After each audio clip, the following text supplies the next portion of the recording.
Welcome to DNF. This is a Formula One podcast. I am Spencer Hall, joined as always by my co-host Jessica Smetana. How are you doing, Jessica?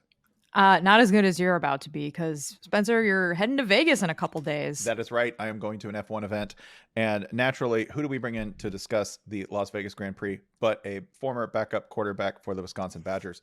That is right. That is Nate Tice. Nate, primarily a football guy, you would assume. However, I'm going to tell you a story. I went to Las Vegas. Okay. And when I went to Las Vegas one time, I was there with a bunch of football people for the draft. And splendid time. Great. But I didn't know anybody. But I wanted to know some things about Las Vegas. I wanted to do a little bit more and learn a little bit more and meet people that I would otherwise not meet. So I had to go to the mayor.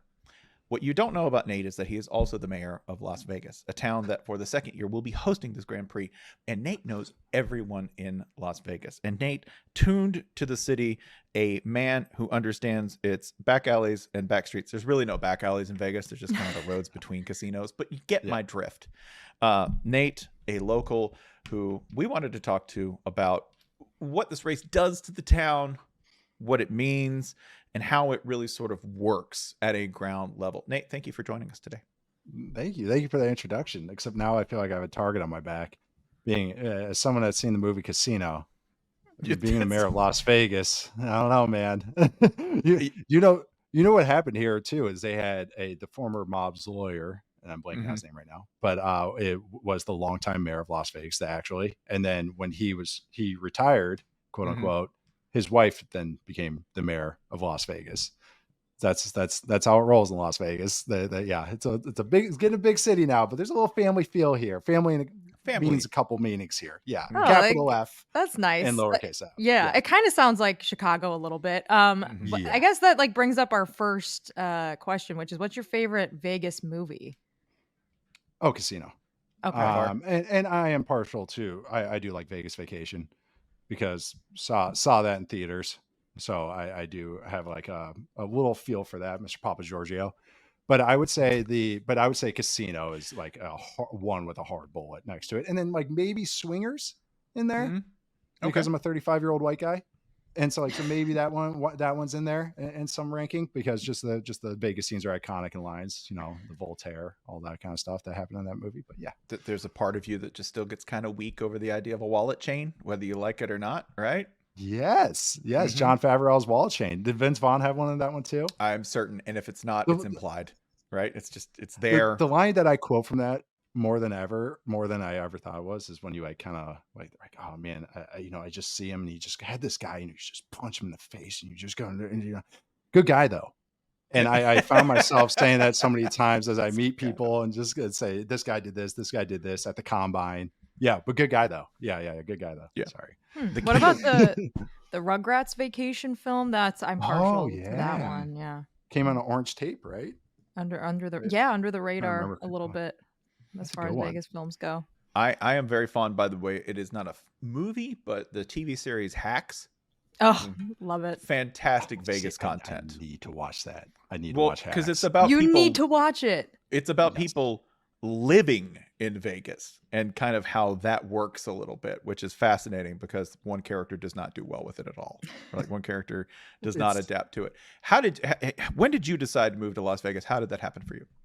Oh man. Well, I used to coach in the NFL, and as you see, I don't anymore, as I'm on the show talking F1. And congratulations. When I was with the Raiders, the Oakland Raiders, and how it works in a lot of coaching staffs, if the head coach gets fired, everybody gets fired. So when Gruden came in, John Gruden came in, I was dating a girl who's my now wife. We were dating long distance. She was from Las Vegas. We had met in Vegas when I was here for a weekend on a random thing. And then we were kind of like talking a lot. We get fired from the Raiders. I'm kind of like, I'll come out there for a couple months, because I'm going to get my next coaching job and be moving to the next spot. And maybe we can move together. We can figure this out. That was in 2018, and now it's 2024, and I'm still here. I kind of just never left. I never got the one coaching opportunity I got, or one football opportunity I went with, was the Alliance of American Football. And that went bankrupt in like 6 months. So I'm back to Vegas. Then I'm kind of like bouncing, then I start kind of like asking, like, do I want to move to this team for this job at this time? Like, I'm really liking her. I'm really liking Vegas. I'm getting to know people finally. I'm a life nomad, I kind of like to say. And so I kind of just one thing led to another. Now I started working in insurance. That right when I started working in insurance, started working media. The media career definitely did better than insurance. I'm a terrible salesperson, so that sold that business like right away and stayed in media. Luckily, I get to work from home, so living in Vegas with no state income tax and stuff is pretty sweet. So yeah, that's. I don't know if you wanted the whole too long didn't read or the long version, but yeah, you got it. That's how I end up in Vegas, even though I'm from Minnesota. I was going to congratulate you on getting fired by John Gruden because dodging the bullet there, brother. Congratulations. I did. Yeah, I know, but a job is better. But the disagree in that case. Yeah, but I was told that we were going to have a face-to-face, and then the next day they just had my box ready, and I was like, okay, we're good. I get the picture here. We're good. Yeah, he doesn't need to speak to me. So when you moved to Vegas, obviously no Sphere. There were some things were different than now. Yeah. No NFL team. Things have changed a lot. It's always been an event city, obviously, but like what has been the biggest change you think since you moved there 6 years ago? ? Yes. Yeah, 6 years. Yeah.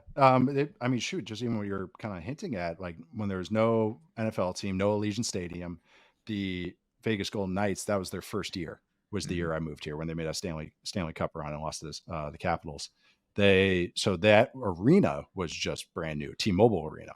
Before that, and they have turned from, what happens in Vegas stays in Vegas to more of I believe the line is the world's greatest arena or the world's biggest arena, which hints at what they're getting at now. It's live experiences, not just concerts or anything. It's sports. It's hosting sports. And of course, as all the NFL, every league does is now kind of went from playing footsie to now full on being in bed with every gambling company. I'm sure I'm sorry I'm talking about right here, but that they kind of just like lean more into it. And so now it's opened up just the floodgates for it. I mean, at one point there's 3 competing NBA arenas being built. And that they still haven't figured that out. The baseball stadium's kind of been a whole thing with Oakland A's, and the locals are kind of tired of that. Like, are we using public funding for that? They're trying to get an MLS team. So it's just every team and just all the other events are coming. Final Four, WrestleMania, Taylor Swift, just like those big things weren't happening in Vegas even the year I moved here. Even the area I live was complete, like it's Southwest Vegas. It's 15 minutes from the Strip, was the desert patch land when I moved here 6 years ago. And now it's packed to the gills. Houses, there's a casino half a mile away. So it's just boomed. COVID boomed it as well, which sounds backwards, but it did, because a lot of people from California moved here once people were able to work at home, and just other states as well. So it's just been kind of a booming city. But sports, really, honestly, I'm not even just playing to the crowd, has really been a big driver of that. It's a huge sports town. Like, there's a very knowledgeable local fans because they're a bunch of junkies, the degenerates that watch sports all day. So they're very, like, it's a pretty intelligent local fan base, which I think surprises some people too. Taylor Swift is sports. That's official now, like on several different levels. As a local, what's the impact generally of F1 and how is it different from any other event? Because this is a town that turns over events all the time. We've been there for one, like the NFL draft. Vegas hosted the NFL draft and just barely sweat it. Like, it just felt like it felt like a slightly more crowded Saturday, honestly, and Sunday. What is F1's impact? How is it different than other events, if at all? I would say F1 does not have a high local rating here. Yeah, if I'm being honest, I would say we're having you here for your honesty. Yeah. Set the record straight. Yeah, just so as opposed to events, the draft, that's a great example. Even though the draft brought in 500,000 people, like you said, that was more like a fight night kind of weekend. Yeah, it's a little busier, but it's not crazy. Even the Super Bowl coming here was a busy weekend, but it wasn't overwhelming. I know I didn't have to sit in an Uber on the freaking Strip because I was stuck in an Uber on the Strip, but I was about to say partially because I am dumb, but also because I had to for work purposes. For something. But yes, but you're right. It didn't get crazy till like Friday, Saturday of Super Bowl. Friday, Saturday, right? Yeah, and it was pretty crazy but throughout the week, it's a hosting town. Like, they get, they used to get the rodeo and stuff and the country music stuff. And those were big events. I think they still do get versions of that, but just, any big concert. There's consumer events here, like as far as electronic stuff. CES, yes, huge one. Chinese New Year is a huge time of the year. Bet, yeah. Here, yeah, and again, that's leading into NFL playoffs. Like, there's always an event. Like, summer is the only lull months, and even that's becoming different because of just other sports that are coming in, and just even, just what's been driving in here. But I would say all those sports is locals that work here. They have to drive to the Strip too. They don't live on the Strip. If you're from New York, you don't live on Times Square, but they work there and they have to get there. And that's the hub of the city. F1 is the only one that shuts roads down, and F1 and the actual roads they have to use, not only the Strip, which is one thing, which, it's a packed vessel, but it is a vessel, an artery of the city, but all the rest around it is shut down because of F1. And so that is already an annoyance for a lot. And it's not just for one day or 2 days, it's multiple days. And in Vegas is a 24/7 town. So it's not, don't worry, it's outside 9 to 5. Here in Vegas, midnight, 1 a.m. on a weekend, 2 a.m. on a Wednesday is a huge day, so there's a lot of those types of annoyances. They also don't feel the trickle down. The workers, as far as, the service members and everything, they don't really kind of feel that kind of trickle down stuff. Sorry if I'm getting so negative with this. Oh, no, it is a great event. This leads to something. This is a good segue to one of the things I talked to and wanted to ask about. So one of the reports from last year, since we have jumped straight to the brass tacks section, which sorry. No, this is film. This is film, Nate. Right? We're just going to get straight to it. Okay. I'm going to circle this guy. The thing I'm circling right here is this. One of the complaints last year, was insularity. F1, one of the advantages, for those of us who, if you've been to Miami or if you've been to any other sort of like sprawling kind of American setup for one of these, one of the complaints about Miami is that it's all over the place. It's very spread out. That is not the case with Vegas, and it was one of the good things for those participating or setting up. If you were an F1 team or if you're working with it, maybe they overbooked the drivers, but ultimately people don't have to actually go too many different places because they were running everything through 5 or 6 different mega hotels. They're like these casinos that have, gigantic hotel blocks attached to them. It makes things very handy. But one of the critiques was that money didn't circulate. So somebody might have gotten a $500,000 tip at one of the tables. All right. One of the dealers, but Circa didn't get anything. Downtown didn't get anything. There was not a lot of circulation of that money outside of these 4 or 5 places. Is that sort of mirror what you've heard about the insularity of the event? And do you know if they're doing anything to sort of fix that in any way? I feel that they're trying to fix more of the amenity stuff, like making some of the stuff easier. I think that's more for the crowd coming in, though, as opposed to the service workers or anything of that sort. I would say, like, Vegas is a hosting city. Like, it is built to thrive in these situations, and it does for the most part and everything. Like, it can handle capacity, and like F1, same thing. It could handle the capacity and everything. It's just a different vibe because it is like it's in part of the hub of the city as opposed to all these places that can maybe be outside that.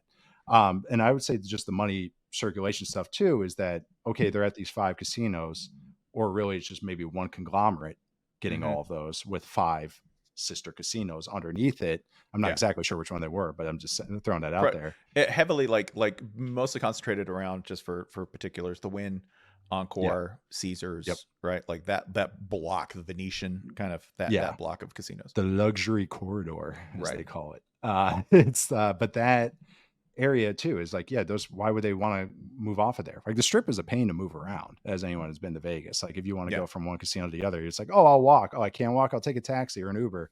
Oh shoot, that's 20 minutes to go one casino down, and like $80. Yeah. I mean, these are resorts. They're big. They have everything you need. They do not want you to leave. But again, that's going to lead to the money not spreading around, or it's high roller staying in high roller areas.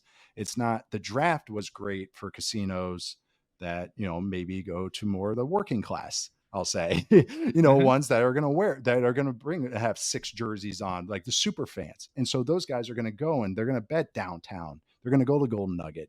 They're going to kind of go and actually spend money because they're there for the big fan experience. It feels like you said, the insular is a really good word for it. That was like, maybe I'll get a little gambling, but I'm here to work. And even the fans kind of felt that way too. With just the type of F1 fan, they're into certain things that's different than a NFL crowd or a college basketball crowd or a concert going crowd. So yeah, I think it's just it's a new crowd for this thing, but as opposed to being some 50,000 person event, it's a international global weekend that's 5, 6, 7 days, and now has permanent stuff, venues being built, or it has been built, the hub of F1 America and stuff. Yeah. So, I mean, I think, is it fair to say, I have several follow-up questions, but is it fair to say that if you polled the average Las Vegas local, they're like, yeah, I don't want to have anything to do with this. Like, we're recording this on Tuesday and you live 10 minutes away, you said, from the Strip. Are you like, yeah, I'm not, you couldn't pay me to go there in the next 4 or 5 days. Like, I'm staying by where I live now. Yeah. That's kind of how it goes. They're staying there. It's been an annoyance. I mean, even the road construction, like there's good and bad. That is, in Vegas, things get done because if the casinos want them done, they get done, and that's it. It's a very capitalist city. It's just this is what happens, but sometimes it's not to the locals' wants. Like, hey, everybody. So if they have to construct, like, again, like I talked about the boom, just even the 6 years I've been here, just imagine the 20 or 30 year boom that's happened here in Vegas. But the Vegas Strip is a strip. It's one big strip down the road, and there's a highway next to it, the 15. And that's how a lot of people get to work. If you live in one of the suburbs, they don't call them suburbs here, but they're suburbs. Okay. But if I have to take what do they call them? They're just a town like Henderson. Okay. Yeah, Henderson is kind of its own thing, but I live in an area called Southwest, and they just like haven't given it a name yet. Okay. So it's like, where are you from? But it's not Southwest Vegas. You just say Southwest. I know. So it's like, I know. But so there's one road in and out, basically, right? Yeah. One in and out. But if say like, hey, we're making construction better for F1, but that's for that week of F1, but we're going to slow down and make it a big clog for everybody for months. But it's like, hey, you take it, like we're bringing in a bunch of people. And then people go, well, those people aren't giving money to us, so it's just, it builds a lot of anger especially when the first year I had a blast when I went, don't get me wrong, but maybe just some of the locals just weren't happy with how the first year went. They're like, there's just always going to be doubt about it just because of just how it's kind of been shoved, for better or for worse. Yeah, because, and those are significant moves in terms of traffic, significant moves in terms of material. There are barricades, these gigantic, like they build a course, so catch fences that are up to code, right, so to speak, like that can actually are substantial enough that you would need big concrete supports for them. Ones that sewer holes are okay now. We're gonna all of them. Are we sure about that? We're good. Okay, they checked all of them this time. From what I've heard, they're okay. It's crazy that they didn't think of downforce. That they're like, hey, listen, there's a bunch of corks.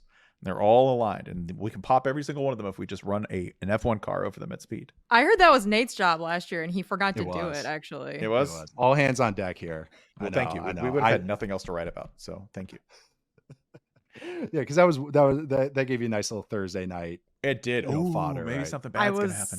I was already asleep, which was, I probably shouldn't admit, but it was so late on the East Coast. But you said you went to the race last year, or you went to qualifying? Okay, so I went to the race. What was the experience like with boots on the ground? Like, did it look cool? Was the event like well put together? Could you tell there were sort of like some first time warts on this thing? I actually was, and maybe because I was on race day, so it was the end of the week, so there was no early hiccups, but no, I thought it was smooth. I mean, from everything that with me, it felt like a big festival, like it felt like Bonnaroo or something like that, as far as just a setup for everything. Like, hey, here's the games here. All right, here's the merchandise here. Okay, check out this venue. Well, there's another video of an F1 car. But it's just like, that's how the setup and even just like entrance and everything felt. But I actually thought everybody was very professional. They also gave a lot of people incentive, like, as far as volunteers, like, hey, you can be if you're the volunteer for F1, you'll be the volunteer. You can be a volunteer for Super Bowl. So they kind of got the cream of the crop. And a lot of people that are like I thought they did a very good job as far as going like, hey, you got to go this way. You got to go this way. So I would say the fan experience, outside the usual price complaints, but it's F1 in Vegas, of course, what it's going to be. It's like but it was very much a pleasant experience and fun. I got yelled at once for standing as the cars went by, but I was going to get a beer. But other than that, I don't know what language it was, but we should emphasize Nate is 7 feet 9 inches tall, so you should yell at him when he stands up. I think that was obvious when you said he was from Minnesota and played for Wisconsin. I mean, we all pictured what Nate looks like. You don't get to be all that tall and not get yelled at. Sorry, it's just it's a price of doing business. You know, it's not what you expect. No, I know that is something I do. Speaking of festivals and stuff and concerts, I am very cognizant of that, and You're I think that guy. that's why I get social anxiety. I think at concerts because I'm like, we went to Taylor Swift here in Vegas. It was amazing. Okay, but I was second to last row. You know, a little drop here, second to last row on the floor, but the person behind me, the people behind me were like, you know, the actual Taylor Swift audience, 12 to 14-year-old girls. So I'm with my wife and I just felt terrible standing up, but everyone's standing up because I was like, I don't want to block this. These girls actually are like, they're cherishing this. And also they got Sasquatch in front of them, you know, just like, and like they have to see around. So like, yeah, I enjoyed it from my seat a lot of. But you ever thought about how many thousands of dollars of value you obstruct every time you stand up at a concert? Like it's got to be an opening weekend of March Madness. We are the. If I put you in like row 1, we're talking 6 figures at least that you're just obliterating behind you. It's awesome. I always thought about that with Bill Walton at the Grateful Dead concerts. Because you're like, because at first you would have said, "Oh, it's cool, it's Bill Walton," and then you're like, "I really wish he'd move the fuck out of the way." I've been to those concerts. Like, you're not thinking about someone. The view is not what you're there for. You're there to do like the vibes, like the dancing with your eyes half closed and just feel the vibes. And I was there to look at Bob Weir, obviously, but other people go for the dancing and the vibes. I love that you just started. You're not thinking, and you're getting to another point, but it's like, no, you're good. You're good there. Like, you got Grateful Dead. You're just, you're just feeling. That's a vibes event. I mean, that actually reminds me of something I wanted to ask you, just to segue from F1 for a minute, because Grateful Dead did a residency at the Sphere this summer. Have you been inside the Sphere yet? No, I have not, and I'm really disappointed. I know. So that's the thing. It's like when you live here, you never want to go near the Strip. It's like, especially when you don't have to. It's like whenever I have friends visiting, I'm like, can we go like downtown or something, or Good Pie, which Spencer had pizza with me. I had pizza with you and your lovely family. Yeah. Yes, I know. My family was in town, and then Barnwell was in town. Bill Barnwell. Yeah. And I was like, you know what? Let's get us all together. Like, screw it. Let's just group this group together. But no, I haven't been to the Sphere. Actually, Barnwell watched F1 at the Sphere just to tie this all together. Really? I think last year. They play it on this, like inside the Sphere. I didn't know that. It's a section that you can sit in, so I'm not sure what it actually entails. That's a very exhibit Yo-Dog thing. Like, we put the Sphere into the F1 race, and you can watch the F1 race in the Sphere that's in the F1 race. It's really good. Yeah. When I landed in Vegas for the Super Bowl last year, I was like, wow, the Sphere is really small. Is that something that other people say, or was I just being an asshole? A little bit of the latter. I think it's gigantic. Yeah. Oh, it's not that big. My it's cold outside. My favorite shots of it. My favorite shots are because there's an old golf course near there, and also tying in the movie Casino. If you ever seen the movie Casino, where the plane lands on the golf course, it's that golf course. Las Vegas Country Club, I think it's just called. The Sphere overlooks it. So like for a while before they would do like ads and everything on it, it would just have like smiley faces and frowny faces on it. Like, swear to God. And so like people would be golfing and they would have the eyes pointed at the people golfing. And it's like leads to some of the funniest shots. You make a bad shot and it's like,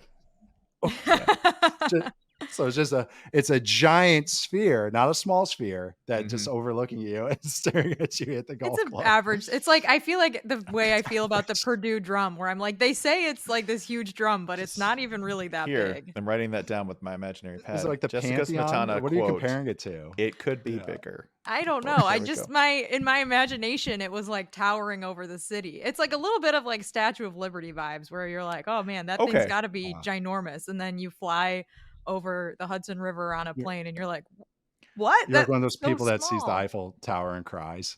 Because it can't live up to your dreams. Yeah, you've got Paris derangement syndrome, but for the Sphere. I don't know, maybe. I think that the best take on the sphere with regards to F1 that I've seen is that if Max Verstappen does clinch the drivers' championship this week, they should just put his giant head like on the sphere, like the entire sphere is just his face. And I'm really hoping that not that he wins, but I mean he probably will. So I'm hoping that happens.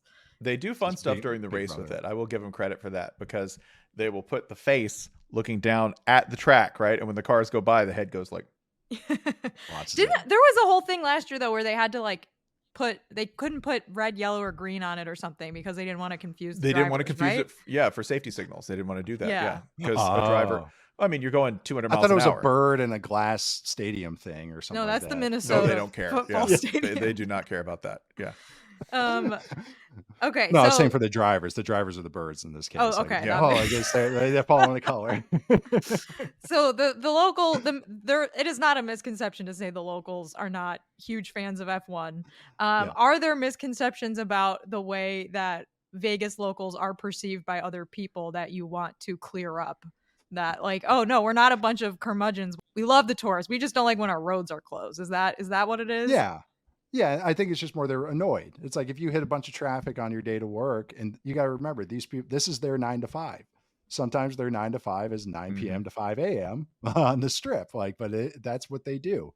Also, these people are just really cream of the crop. Like you got to understand, like the Vegas service industry, the ones that work on the strip are like that. They're the team everyone's trying to poach. Like if you're opening up something in a different city. So like, even if you're talking to someone in hospitality or anything, this is like truly the cream of the crop.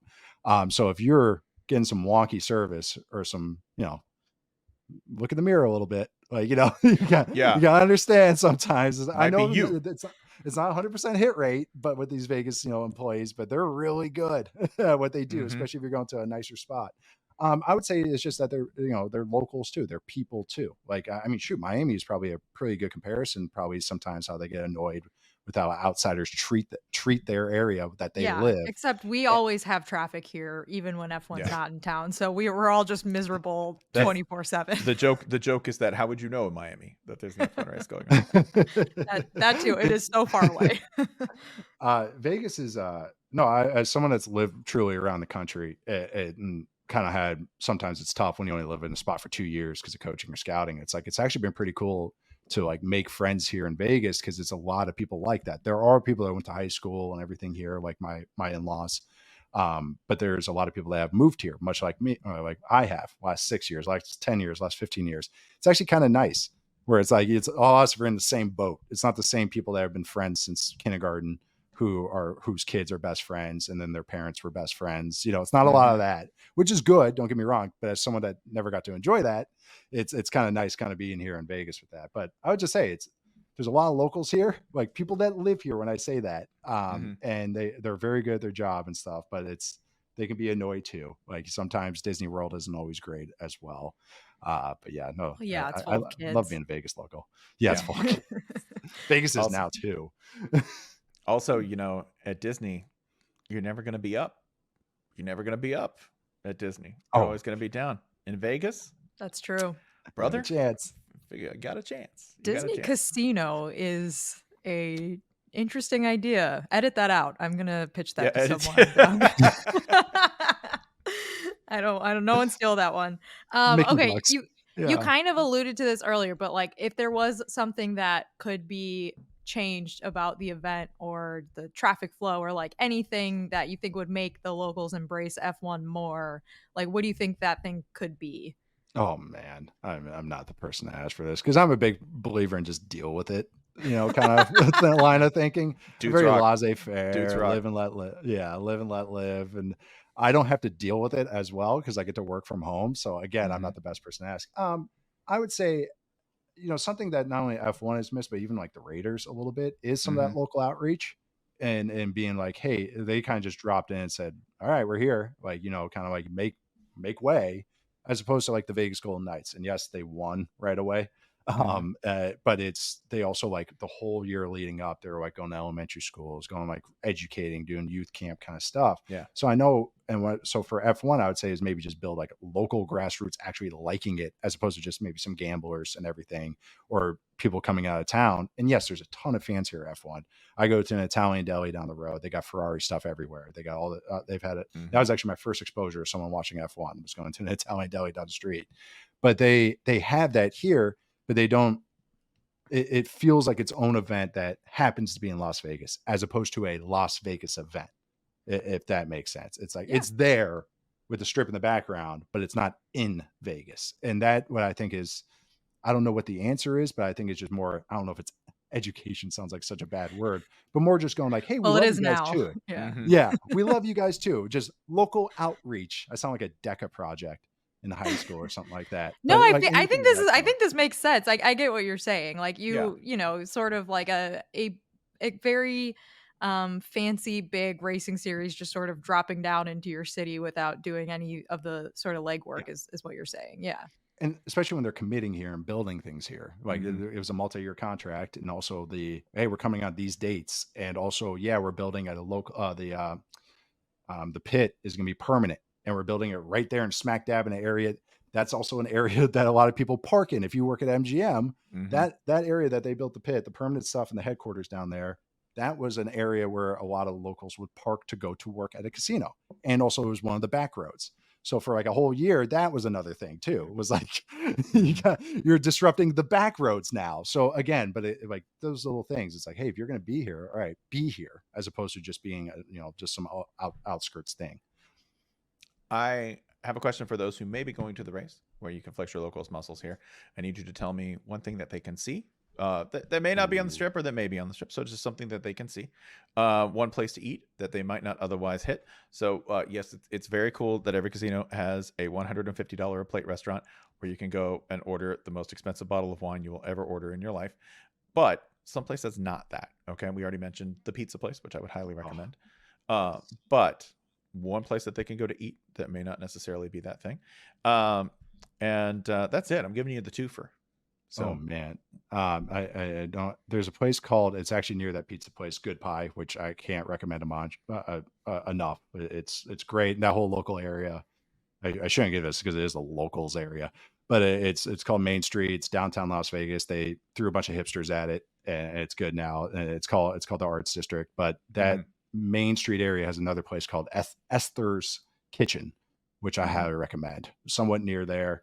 But that whole area is great to walk around in. If you truly want to walk around Vegas and not feel that like, holy crap, I'm getting bombarded by neon and prostitute flyers and all that type of stuff, like downtown Las Vegas, not Fremont, just off of it, Arts District is a great area to do that. You've been there, so you can kind of mesh with that. Backing you up, I would say even in the downtown area, again, and especially because where F1 is, we just said the local or the luxury corridor. The stratosphere is considered the end of the strip. So, and then there's a little gap, and that's where, and then there's downtown, which is Fremont Street.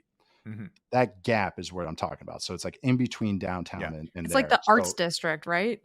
Yeah, Arts District. So yeah, that is just a perfect little area to hang out in. But then other places downtown, the Mob Museum is a good time. Mob Museum is so good. Oh, I need to go to that so bad. Oh, Jessica, they have this thing where you can put a friend in an electric chair and pull the switch on them. It's take a great picture of you doing that. Yeah. Oh, I should have done that when I was there with all my coworkers. No, I'm just kidding. Love those guys.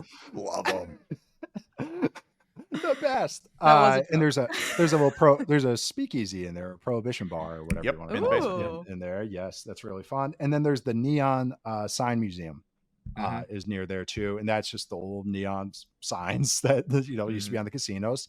They're retired, so this is where the neon signs go to retire, I guess, like a horse, like an old racing horse in Kentucky. But no, you could it's nice because it's just, in Vegas, you can walk around with drinks and you can just walk around this little path and see these cool signs, and they're cool for taking pictures and nice little hangout if you want to just get off the beaten path a little bit. And it's not too far from where F1 kind of is the hub is for the city or for the week.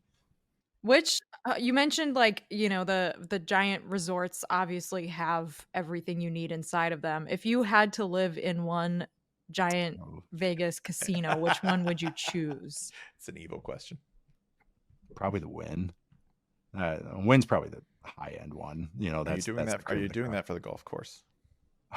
No, but I am. I'm not good enough. See, I'm not a good enough golfer to ever be like, yeah, man, the golf's really good there. It's like, I'll play. And it's only a 9-hole course. You can't lose your ball too bad. Like, it's got to be close. Yeah. Well, they have the MGM. You can go to Shadow Creek as well. But that's also like $1,500 a round or whatever it is. I also really like Circa downtown. I'm a fan. That's where we stayed for the Super Bowl, and it was a very good time. Yeah, it was super except nice. for when it was freezing like the first day, right? It was so cold all week. Race preview relevant comment, because it's going to be cold again. Didn't they get fooled by that last year? Like, they were actually kind of surprised, not knowing deserts get cold. They had to make some adjustments on the tires, which again will be a consideration, because I believe the low of race night is going to be 39. It's going to be so. This may end up being, I believe, the coldest race that they run. 35 on Thursday night. Oh my God. Yeah, no, temperature's dropping. So actual preview relevant content here. It's not going to be warm. Yeah, we're doing. Yeah, this is what they used to do on the Fox Sunday pregame shows. For football. Hey, the weather here. Hey, for anyone that has interest in this game, wink, wink. That's shock. That's a kind of like a good little snapshot of kind of F1 in Vegas. Not knowing the weather in November here, I think it's freezing. Right. And I guarantee you, 80 engineers in jumpsuits are completely locked in right now on tire calculations and all sorts of elaborate equations you could not begin to understand to figure out exactly what the tires are going to do on this extremely fast street course. Nate, I think we have absolutely exhausted the number of things that we can possibly ask you about Las Vegas. I don't know. I could think of a few more if you want. No, I'm just kidding. We'll let you go, Nate. What do you have to plug, Nate? Oh, I was on your friend Bamai's show today. That was fun. Great. Oh, thank you. Is it already out? I didn't even listen. No. I just talked to him. Yeah. Fun. It's funny. I have Football 301, my podcast for Yahoo with Matt Harmon. We did a nice little check on the middle class, which is fun. And I'm writing about something this week on Yahoo. I'll let you know. You'll see it on Thursday. I have no idea what I'm writing. He's going to be writing about Formula One, the most important sport in the world, and the one that is coming to his hometown, Las Vegas. Yes. And Charles McDonald. McDonald. Gotta give him a shout out. Who's a mutual friend, I think, of all of ours. The great four verts, Charles McDonald. Oh, yeah, we're starting our Sunday show. We're starting a Sunday recap. So, me and Charles, there's some of the plug. Yeah, me and Charles are starting our Sunday recap for Football 301. So, I can't wait. And that is delightful. Say kind things about Anthony Richardson, because you have to. All right. Yeah, he's amazing. All right. For DNF, that has been Nate Tice, Las Vegas expert, and Jessica Smetana, Las Vegas appreciator. Yeah, for sure. Definitely. Okay. I've never had a bad time in Vegas, which is more than most people can say about Vegas. So same, Jessica. Thank you for listening. Rate us, review us, as the greats say. Talk highly of us, and we will see you next week after the Las Vegas Grand Prix. Have fun, Spencer. I will.